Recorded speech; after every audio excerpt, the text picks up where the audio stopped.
So you just bought a brand new battery for your car, spent a lot of money on it, got one with a 3-year warranty, and you're thinking you're set for at least the next 3 to 5 years, right? Well, that's not always the case. Let me show you why. If you buy a brand new battery, don't always trust that that new battery is good. So this battery is a warranty replacement for one that went bad while my car was sitting at the airport this week. Excuse me.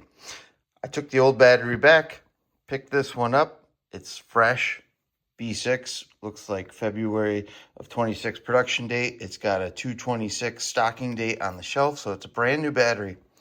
I brought it home, I tested it. It didn't test as good as I would have liked. I put it on the charger overnight, 2-amp trickle, automatic shut off when it's full, came out this morning. The charger said it was done charging, and I ran a test on it, and this is what I got. I'm going to do it for you real time so you see the results. So this is a 700 cold cranking amp battery.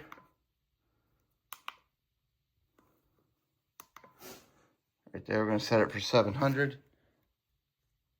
700 cold cranking amp. We're going to run a test. Battery's not in the vehicle.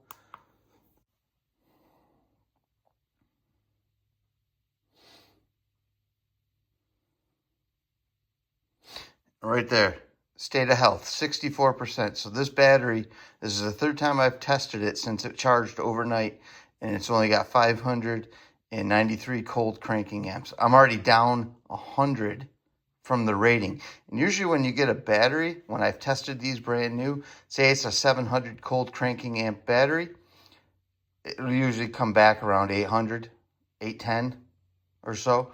So this battery's bad right out of the box, so I'm going to have to go take it back. And this time I'm going to take the tester with me and test whatever one they have on the shelf that they're going to try to give me as a replacement. So just because you bought a new battery doesn't mean you got a good one. I would invest in one of these right here. They're fairly inexpensive. This one is from Harbor Freight, but I'll drop a link below of one that tested really good in some online testing that you can get off of Amazon as well. So, all right, so I'm here in the parking lot of the store. I just swapped out the battery. They were actually really, really nice. And they even let me bring my tester into the store and test a battery before we swapped it out. So I'm just going to do a test on this new one to show you what right looks like. 700 cold cranking amps.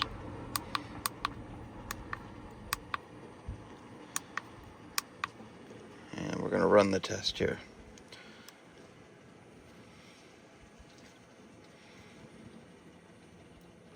So there we go. We got 100% state of health, 100% state of charge.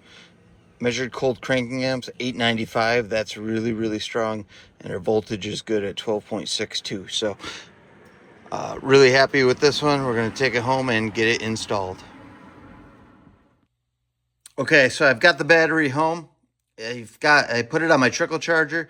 I was on there for about 2 hours, and now it's saying it's fully charged. So we're going to do one more reading here. Not that I think it's gone bad or anything, just want to see where we stand after the charge. I like to charge batteries before I put them in the car, top them off, give them the best shot they've got.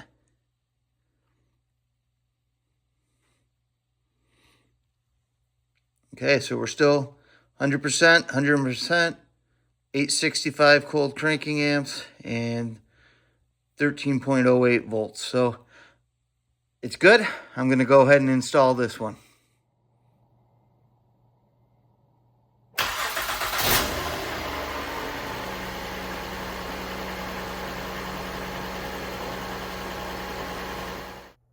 So there you have it. New doesn't always mean good. Learn from my lesson here. Get yourself one of these testers. They're not expensive. And frankly, I think this saved me some heartburn at the airport next week when I returned home. I don't think that battery, the new one, would have made it. It was testing worse than the battery I took out. And that battery's already given me some problems. So thanks for joining me today, and I will talk to you soon. Bye-bye.